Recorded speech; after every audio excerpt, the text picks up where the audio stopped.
Hey, just so you know, here's a little tip for you. I found out a way to also get, when you have those quests that say kill so many whatever without a weapon, if you put a Mr. Handy in the room with them and kill them and don't actually have any dwellers in there, it counts. It counts as the part of the goal. So put a Mr. Handy in a room that has like a rag roaches or mole rats or whatever, and it says kill so many without a weapon, and that actually counts towards your goal. I did not know that. I saw it pop up on the screen, and I was like, oh, that's kind of interesting. So there you go. A little bit of a tip for you there.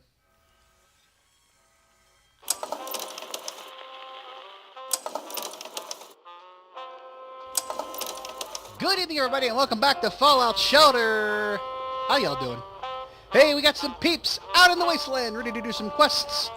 So let's go take it on and see what we got. We got Horsemen of the Post-Apocalypse Part 3, Quest 5 of 6. At Death's Door, kill Death, the final horseman. 3 down, 1 to go, and thanks to 3 Dog, we know where Death's cave is, but will he be awake? Only one way to find out. And then food, Glowrious food, 6 of 7. Towering Il Forno, retrieve the chef's secret recipe. The Deathclaw egg was a bit stringy, to say the least, but the chef feels why can't I say it, lasagna. Yeah, we did this before. Alright, so let's go take it on right now, then we'll bring them back in, send them back out for the last set of quests, and we'll be good to go. So let's do it. Chew it. Towering Il Forno, let's go.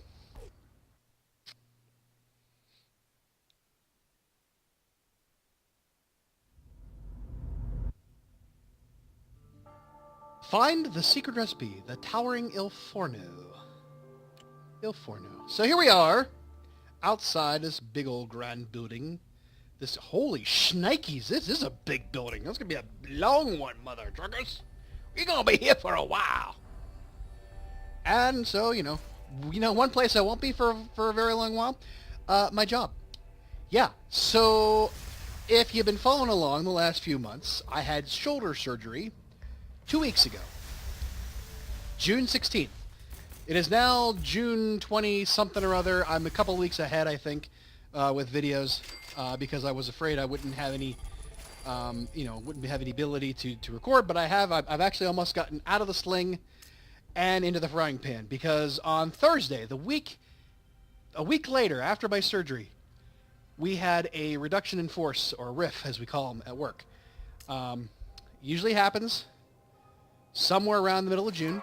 I figured that me having surgery in the middle of June, which would even maybe delay them putting me on the chopping block.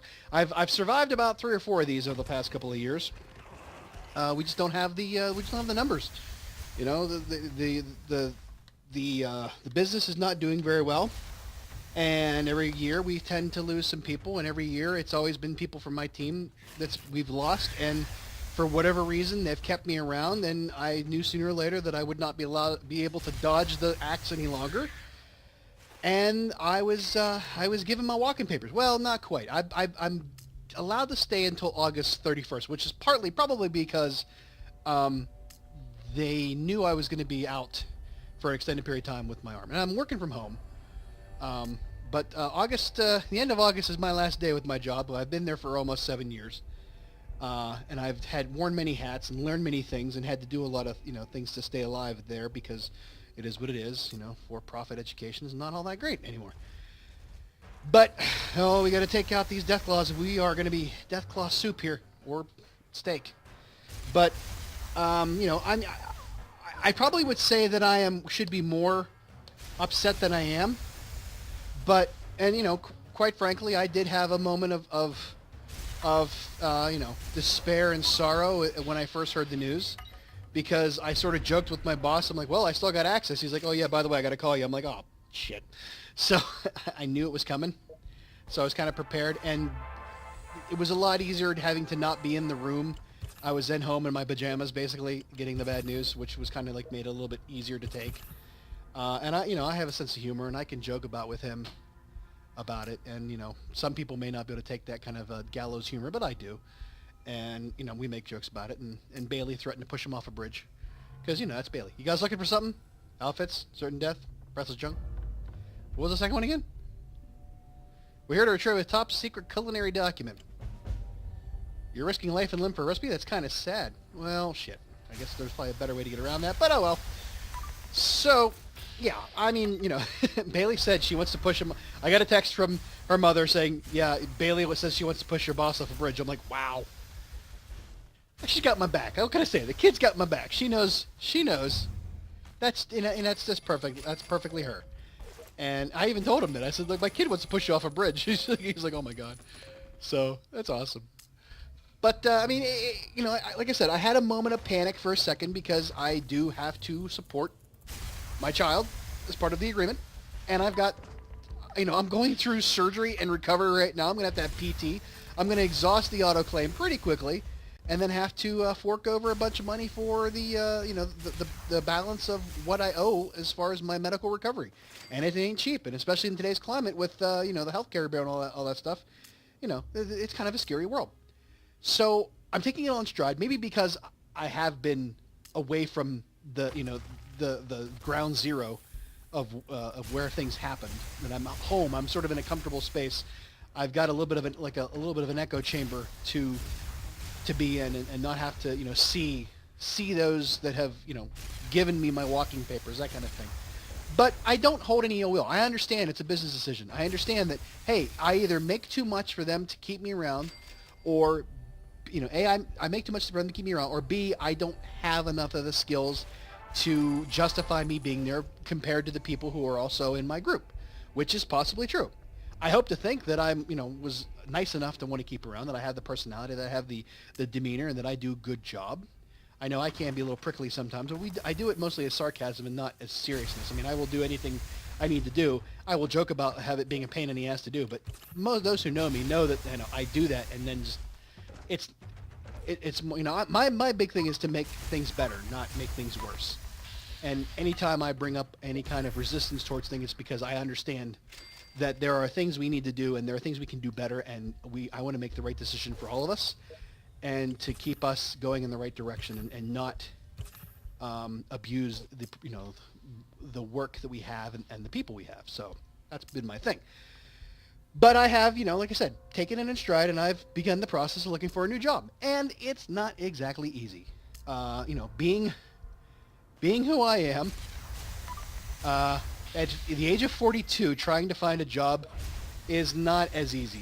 You know, as you get older, it becomes harder to find a job doing what you do, especially when you are not in like a managerial role. Like those of us in the support roles are, you know, harder to find work as you get older if you don't have like a supervisory role or manager role. It's just, that's just the way it is. I mean, you know, I've just now finally gotten to the point now where I'm working for somebody who's older than me.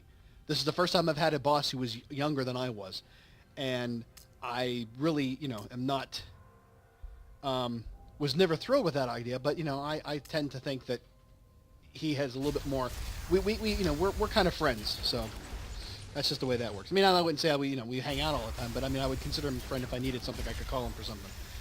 So, but, you know, that's beside the point. Now, here's where we get into the logistical drama, because if you want to say I'm going to have a midlife crisis, and I've already had the divorce, I've already got a younger girlfriend, I don't have, you know, you know, a convertible that's sitting on the driveway with a top down like some kind of jackass and trying to be like, you know, one of those guys with a midlife crisis and a toupee and all that other kind of stuff. But if I live to be only 84, this is midlife and this is a crisis. But I started to think, what is it that I really want to do? Now, I know what I should do. I need to do something that pays the bills. I need to do something that will provide stability for myself, for this household, and for my ability to take care of my responsibilities, being Bailey, her health care, her well-being, anything that she needs, as well as, you know, everybody else in my circle of love and everything else. But part of me really wants to do something different. There's some kind of freeing notion when you have a month. Man, I don't have to like just rush out and find a job tomorrow. I'm looking. I've put in. I've applied for like 6 or 7 jobs already. I've been rejected on like 4 of them already within an hour of after applying. But those are those automated things and that's what happens. But there are times where I'd sit there and go, you know, what do I really want to do? And there are things that I know that I would love to do. Yeah, they actually are acknowledging how big this building is. there are things I know I want to do, but I don't think I could make those into a career. For instance, what I do now, playing video games, doing YouTube videos, devoting full time to this kind of adventure. I just don't have the confidence that this would pay off what I needed to pay off. You know, you have to go with your strengths, and you also have to go with, you know, a pragmatic look at things. And this is not practical in terms of what I want to do. It's fine as a on the side kind of thing, but not as a full-time job. I just don't have the talent or the exposure or the, you know, the reach that I should have in order to make it a full-time gig. You know, what else could I do? Well, you know, unfortunately, being stuck on the couch at home with a bum arm, and there's not much to do but watch TV. And I have spent a lot of time watching HGTV or Food Network, and there are things I would love to do in that realm. I mean, I don't really have a lot of skills when it comes to carpentry. I've had to do that kind of job when I was younger because I worked in theater, and we had to do, you know, build stuff. Of course, I could only build like one side. Theater joke. But I would love to go, like, you know, I got addicted to watching Flea Market Fine or Flip or whatever it's called, where people go out to a flea market, they buy stuff, they repurpose it into other things, and then they like try to sell it for a profit, and you know, whoever has the most profit wins. I would love to do that. I'd love to have like a little workshop where I could go and get old art, you know, stuff at junk and turn them into cool, you know, kitschy designer kind of things and sell it for money. And then of course, you know, I can't stop there.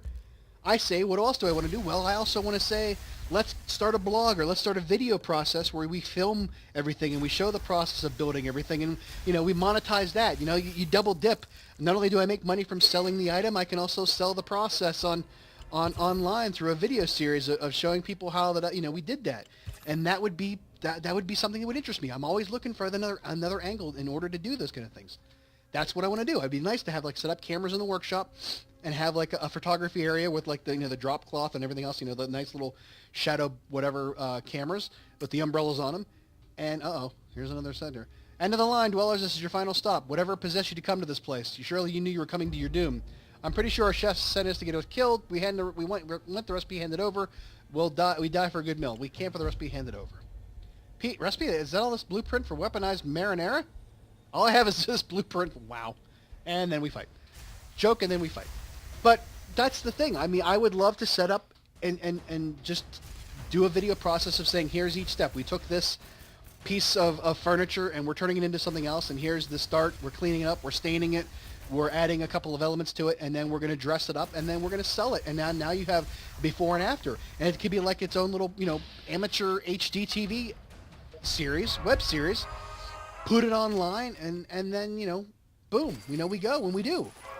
And that would be perfect for me. I would love to do that. But again, I could not make that into a full-time career because I just do not have the output. I would have to output a production of 10 times on one item to make it worth throughout the year, because I have expenses, I have responsibilities, and this doesn't work any other way. You know, I mean, it is what it is. I'd love to do something in video games. I'd love to do something in art. I'd love to do something in creativity. Me working on computers as long as I have has not really deterred me from wanting to work in computers, but I have so many more outlets that I would love to explore, and I just don't really have that. I don't really have that opportunity, especially in this area. I'd have to commute, or I'd have to relocate, and I can't do that either because of the way situations are. But that's all for, you know, for that part. Let's get everybody back in. We found the recipe. We eliminated all the raiders, and we're gonna come on back and get them back again. We got a military circuit board, yoga hide, and a military duct tape. Oh yeah! Oh yeah! All right, they're coming back in. We're gonna bring them back in so we can send them back out in the last quest. Yeah! Oh yeah! Get rid of all the stuff we don't care about and collect everything else. Expert flight suit we probably already had. Duplicate everywhere. All these things we know how to do. We don't need them. We don't want them. Don't have any room for them. Get out of the duplicates. Yeah. We got one more. By hook or by crook, kill the renegade chef. What? As it turns out, the chef really was trying to kill us all. Seems he's with a band of raiders who have been eyeing our vault. He fled as soon as he was exposed, but we know he's set to meet other raiders at an abandoned red rocket. It's a two-floor thing at best. Let's send these folks out there. I can't believe it. We were tricked by the chef. How did he get into our vault? How did we not know? Are we missing anybody? Did we know anything? Randy Campbell, get out there and investigate. Go for it. Get on up at that thing. Boom. Get on up at that thing. Boom. And then the next thing we gotta do is at death's door. 2 more of that. Oh, a lot of noise coming out of the thing for what it was. Kill death at death's door. Ding dong, you're dead. Another big one. Holy crap. So yeah, we talked about how what I'd love to do. What I'd love to do is talk to these people right now and find out what they have to say. Run for your lives! Death is awake and killing everyone. No one could have seen this coming. Go, get out of here, but if you ever make trouble again, we swear, no more trouble, no more manual. Thank you. And we don't have to kill them, we don't have to hurt them. We get to go right on by, and we get a Nuka-Cola quantum out of it. That's a good thing. But for now, we got to kill everything else. Oh boy. So yeah, I told you what I would love to do. Here's what I do. Do-do. I make bad puns. I am currently a systems analyst too, and I may have discussed this before, but we work in a system for, when something breaks at your desk, something in the computer breaks. Uh-oh, we got more people to talk to. Jesus. Oh, the humanity, death is not a morning person. And something breaks. Say you're working on your computer and something just fizzles out and doesn't work anymore. You have to put in it what's called a ticket. And you have to go into a website to put that ticket in. You fill out a form and it sends a ticket in, and then somebody grabs that ticket and says, okay, this is for this group, and then shuffles it on that. So it's basically just a conveyor belt line. It's called IT service management. The restoration of services in a timely manner. And by putting in that ticket and getting it to the right people, you are in a timely manner addressing the issue. I am responsible for administering the website or the application that does the ticketing.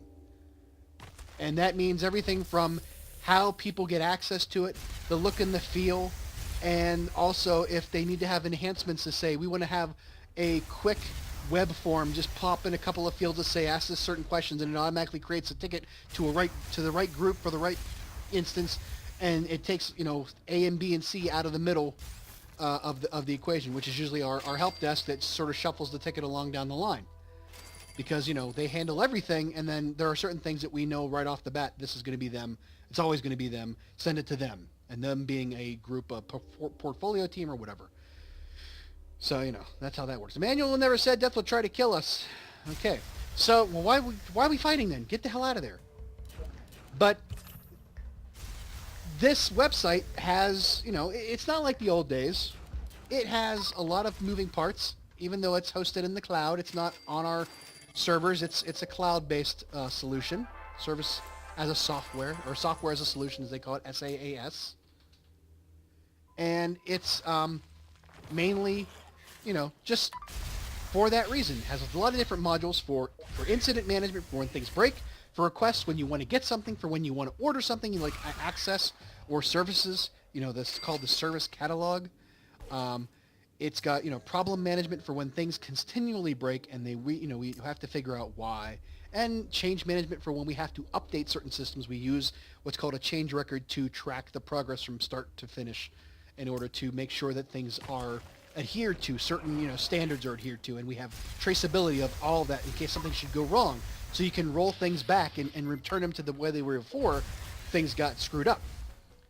And then knowledge management is where I first started out at, where everything that we do and how do we solve problems has to have a way to be digested by people. So we create knowledge articles where people can search and find, like a Google, to find information about how to fix things. So that was my main job when I first started, and then it bled into other things. I've always, the necessity has been the mother of invention. If there's been a need, I've needed to fill it, I had to figure it out. Flee, there's nothing for you down here but down there but disembowelment. But why would you fight us? Just go, run away, leave, flee, get out, save yourself. Why the hell would you fight? Oh my goodness. Anyways, so that's what I do, and part of that's about 80% of what I do.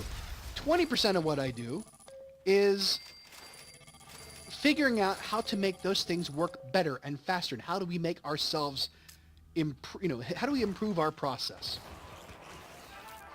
How do we make sure that what we're doing is the quickest, smartest, and most, standardized way in order to continually repeat the process and make it better? Process improvement is part of my job. And that involves, like, say, we have a toolbox we call. So when we go out and talk to customers who say, I want to build something. And we say, okay, what do you want to build? And they say, here's what I want to build. Here's what I want it to look like. Here's what I want it to do. Go off and build it. And we go off and we figure that out. We take all those requirements and we put them into a document. And then we drew a mock-up of what it's going to look like. And then we create a timeline for how long it's going to take us from start to finish. And then we, figure out the workflow, which is the line, the step, the pathway from start to finish. The little man goes from here to here to here, down to the bottom, and then everything closes. That's what we do. But for months and for years, we have just had everything scattered about on our machines and in local file shares, like these little collaborative spaces. A place called SharePoint. It's a Microsoft product. It's a glorified network folder. It's got like some cool slick overlays on it, but it's basically all it is just folder structure. Like, on your hard drive of your computer, like your C drive or whatever. And what we do is, what I have done to sort of make things better for us is I have said, okay, we know that every time we do a request, we have to create a mock-up of what the screen's going to look like. We have to do a timeline of how long it's going to take us to do it. We have to create a fulfillment document on who's going to do what, when they're going to do it, when do they get notified, if any reports, track the metrics of those things, and here's a workflow, what it looks like. We know we have to do that.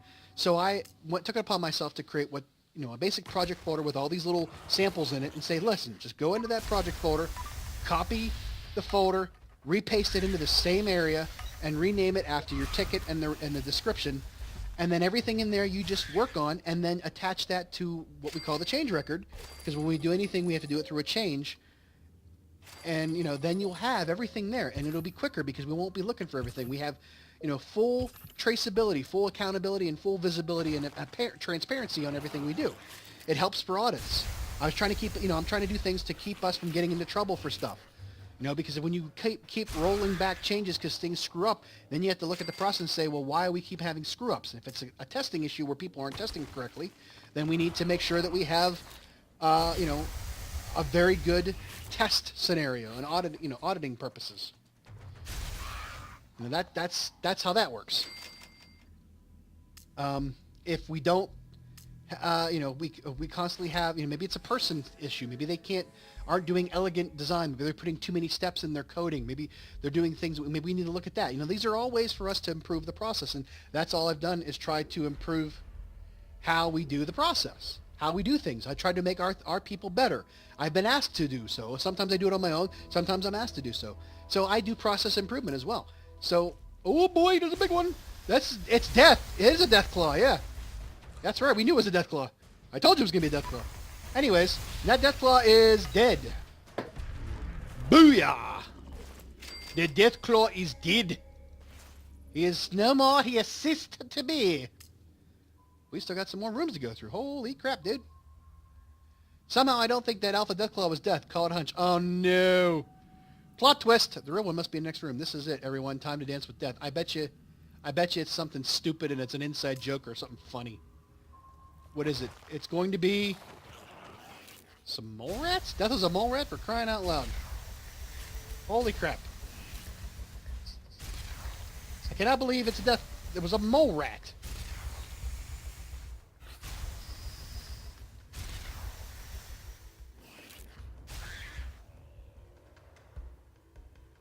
I kind of had a phone call, and it was my boss, actually, telling me that he got, I told him I'd talk to somebody about, a job and whatever. So, there you go. So, yeah, death was a mole rat. That was odd. I don't understand that. I missed I'll have to go back and look. Hope you were reading along, because I sure as hell wasn't. I was trying to fumble with the phone. But, apparently we did it. So, work interrupt us, and we took care of it. But, for now, we've killed death. We're going to come on back. There's another, it's probably bitty quest after that, but we got a Yaga head, some Demon Masters we don't care about, and a Nuclear Quantum. Alright, they're coming on back, and we need 5 of them, so we're not going to do that right now. We're going to let them come in on their own. because I don't want to waste the Nuka-Cola Quantums at this point. Meanwhile, that's a 19-hour one. Holy shnikes, it's not going to be a two-parter, but I'm going to stretch it over 2 days in order to do it, which isn't a problem. But once they get into place, we'll come back in and do the thing with the thing, and then we'll be done with our things. And it's a thing. See you in a bit. And guess who's back from their long-ass journey home? Alrighty. Come on in, boys and lady. Get rid of our common stuff we don't care about. These are nothing. Okay, and we got all this stuff that's duplicated. Okay, so they gotta go out and do the last 6 of 6 Just Desserts, Horsemen of the Post-Apocalypse, Part 3. We're getting another quest, which is probably the one that's mentioned in the 1.12 update. So let's go do it, shall we? Go back. I wanna go back. 23 hours later. Aw, man. Come on. I want to get this done. Crap. Alright. So, Sarah, 3 Dog, and Ryan Page. Alright. Go forth and have fun. And 12. Jesus. Alright, that's done. They're on their thing. We can go do the last of the Glowrious Food, which is by hook or by crook. And Just Desserts will come back later. So let's check out and see what that is real quick. I may have to edit this out. The Vault received an anonymous message promising the reveal of the secret origin of the Horseman. The location it gives is far into the wasteland, but it's worth the risk to find out that this person has... I can't even look at it, damn thing. As it turns out, the chef... Okay, we've done this. Alright, I don't care. Let's just go do it. Jesus. Okay, kill the chef. And it's a one-room job. Well, that'll be simple. We gotta wait for a whole day for this bullshit. Ooh my. Egads, the dwellers found us. Well, you may have survived my cooking, but you won't survive my shooting. Bad food, bad service. I guess this place is 1 star. I give this place 1 star. You cooked your last meal, chef. You'll pay us for rolling... Wow, you'll pay for using rolled fondant on all your cakes. Oh my god. That's some pretty lame humor. Good humor. Never mind. There we go. We're going to use that one. Wow. You'll try marzipan without making any almonds. Oh my god. Oh my god, that's funny. You try making marzipan without any almonds. Food humor. Of course, there's nothing to this. This is all easy peasy. Lemon squeezy. There's not even a point to actually talking about this. But what I can tell you is that after the last time, I have talked to a guy about getting another job somewhere, especially in my field, and he is going to help me. He did offer a suggestion that I guess because I haven't updated my... Well, this is not easy, actually. I haven't updated my resume in like 7 years. We really don't use the certain things on your resume that you used to do, you know, a long time ago. In other words, professional summary now at the beginning, not an objective. So you don't want to tell, you know, what you're trying to get. You want to tell them what you can do. There we go. Oh, we got a stupid ass outfit we don't care about. Caps, crap. And, wow. Nothing big. A lot of fight for nothing, really. So there you go. Okay. So, that's done. Come on back, boys. And that's a lot of good music, though. Commander uniform, which is a legendary item, but it probably doesn't have that much to it. Military duct tape, butcher knife. Alrighty. So, they're on their way back. That is a 3 and a 4. That's not all that great. We'll keep it around for crafting stuff, maybe. I don't know. We'll see. So come on back, boys. Let them come back in their own time. We got the other ones going to be out another day of that. I might come in a little bit later and pop them in and do it early. I don't know yet. I don't know. I have till Wednesday, the day after. Bailey's birthday. It's actually the 5th. But as I was saying before, real quickly, professional summary, and put your education on the bottom. Because I'm 42, yes, I am 42, the meaning of life, the answer to the ultimate question. My education is of no use because I've been out of school for 20 years. So you put your education at the bottom of your resume instead of the top because nobody cares about that anyways. It's all about your experience and your skills. So there you go. So he helped me with that, and it looks great. Hopefully we'll help with that, and we'll talk more about jobs when we come back in to do the last of the Horsemen of the Post-Apocalypse, the Just Desserts. And I just said, to hell with it, 12 Nuka-Cola Quantums, I want to be done. And this is loud. Get some of this sound down. It's killing my ears, man. Discover the origin of the Horsemen. Yay! Let's go do it. The last one. Let's see what we got going on here. There's a note on the wall here. Thank you for coming. Before I get to the Horsemen, let me offer praise. The wasteland is now a much safer place because of your extraordinary efforts. On behalf of everyone living there peacefully, thank you for all that you've done. Okay. This is one of those ones where you just keep going on and they give you stuff. Yep, going the right way. Another note. Even before the Horsemen, the wasteland was a wild and dangerous place. How could settlers build a life when surrounded by fear and violence? Extreme problems require extreme solutions. This is true. It continues. An idea came to me when I learned that Vault 144 had found its death. A hibernating mole rat, whispering in the right ears was all it took to spawn a cult around a person or creature. That's kind of scary when you think about it. For the greater good, I created famine, pestilence, and war. Looks like the last note. Raiders, ghouls, and criminals came from all over to fight for a horseman to fight and die. The culling was in progress, but I needed heroes to help mop up, which you did beautifully. A thank you gift is the next room. I'll be in touch if you ever need me again. Oh, Drusilla. I didn't realize we were talking about Drusilla. I would have done the voice. Yeah.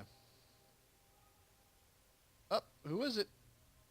Your amazing reward. Oh, you flipping kidding me. They're putting in another part 4. I thought we were done. Why do we need a quadrillion? Ha, just kidding. Oh, woo. Thank you. Thank you. I don't want to have a part 4. Mistress Drusilla would like to offer you the choice of formidable outerwear. Take your pick. Holy crap, dude. Famine's Vestment. SEIL +4. So strength, endurance, intelligence, or luck +4. Pestilence plating. Wow. Endurance, charisma, intelligence, or A +4. War's armor, SPEC +4, or Death's jacket, PEAL +4. All right, here's the thing. I really wish I could have all 4. I know I can't get all 4. That's kind of neat. Which do we really want, though? Because we have a lot of... Let's... we have 2 that we could get eye. We need some eyes. We have 2 that could get you... You have the choice of 2... You know, there's 2 choices for each letter. S and S, P and P, E and E and E. Actually, E and E and E, because E doesn't really do anything. 2 for C, 2 for A, 2 for I, 2 for L. E is the only one that shows up on each one of them because there's only 7 letters. I'm kind of thinking about going with Famine's Vestment, just because it gets me an S and I. Those are the 2 I need most of usually. Because I'm actually have to build more. I had to build more science and hospital stuff. So let's go with Famine's Vestment, I guess. That seems kind of dumb to do that, but all right. Well, whatever. Excellent choice. The inner lining is made from Famine's rags. Ah, okay. So it's just a noble whatever. Cool. All right, and we got another quest. Another quest, as we said before. Okay. Bring them on back in. We discovered it. We got a quest and Famine's Vestment. All right. And they are on their way back in. I don't think I'm going to take 6 right now, maybe. And the other ones are going to be, that's another, oh, they're coming back in. Screw it, let's do it. Another 8, who cares? Screw it, I don't care. I want to be done. I'm getting kind of tired. My patience is worn thin. Collect it all for now. And come on in. I got plenty. I can get more. We got 5 lunchboxes open. We might actually have a thing. And, we don't want to waste that time. So everybody's coming on back in. We've talked about everything I want to do. What I was trying to say was I wanted to if money was no object, if I could just not have to worry about money. I know there's a lot of things I would do, but if I had to just take a job just to take a job, and I had perfect health and perfect, physical capabilities, I would go back to working at the hotel like I used to. Put rooms together, put down the tables, cloths, the linens, set up the coffee station, do all that. Just give me benefits and give me a steady paycheck. Work when I want to work, and I'd be fine with that. But I know what I have to do, and I know what pays the bills, and that's why I have to keep looking for that job. That's just the way it is in this world, unfortunately. I mean, I just got done watching a block. Lucy, off the table. I just got done watching a block of like Property Brothers and House Hunters, and it's just like, oh yeah, I make art out of Doritos, and I stack napkins in formative shapes in a coffee shop, and our budget's $1 million. So what I was trying to say is that if money was no object, if I had to just have a job to have benefits, and I could live on $7 an hour or minimum wage or whatever, I would go back to working at the hotel that I used to work at, where I'd set up tables and rooms and all that, put the things together, just make that look nice and pretty and all that. And, if I had like outside income from somewhere else, like if I was making enough money off of shirts or whatever else, and I just need something to keep me busy in my older age, that would be fine. But I know that that's not the case. I know that there's things that I have to do because I have responsibilities. I have, benefits that I have to provide to other people. I have to provide support to other people. I have to keep this house afloat. I have to make sure that there are bills being paid. I have responsibilities. What I really love to do and what I really need to do are always two different things. And unfortunately, that's part of adulthood that we don't always get to tell kids and when they're growing up is, hey, just understand something.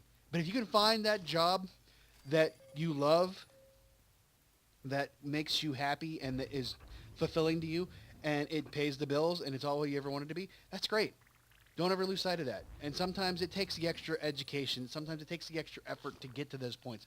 Just skating by on whatever you know and whatever it's my own fault sometimes. It's my own fault to know that I could have had more of a control on my own, destiny, on where I want to be, or my own fate, or whichever one you can control.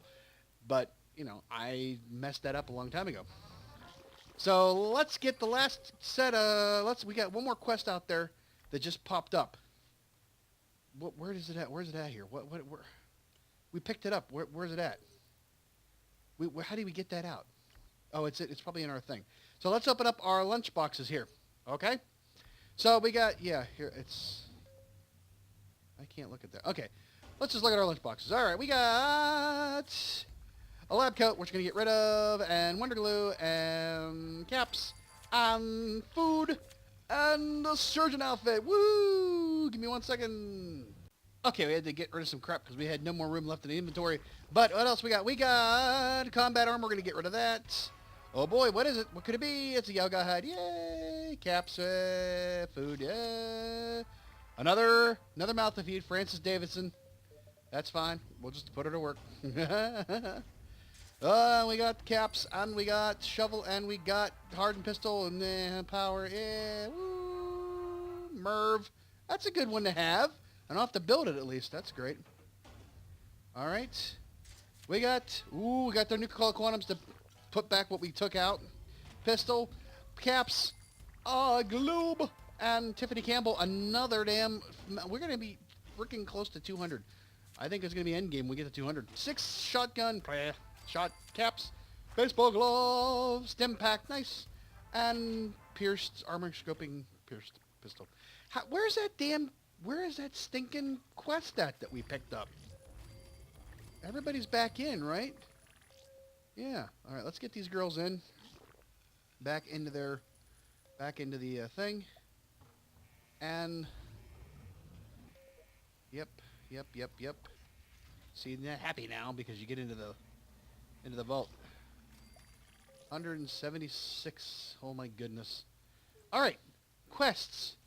Quest is not showing up. Not showing up. The weekly and whatever. I'm not going out there until I get it. I'm not going out there until I get it. Yeah, here's the thing. I'm looking at the wiki right now. Special quests. We did Vault 666. There's Vault 789. Fear, Factory Floor Fear. Welcome to Paradise and with friends like these. And they're not in this listing here. So maybe I have to wait a little bit. I don't know.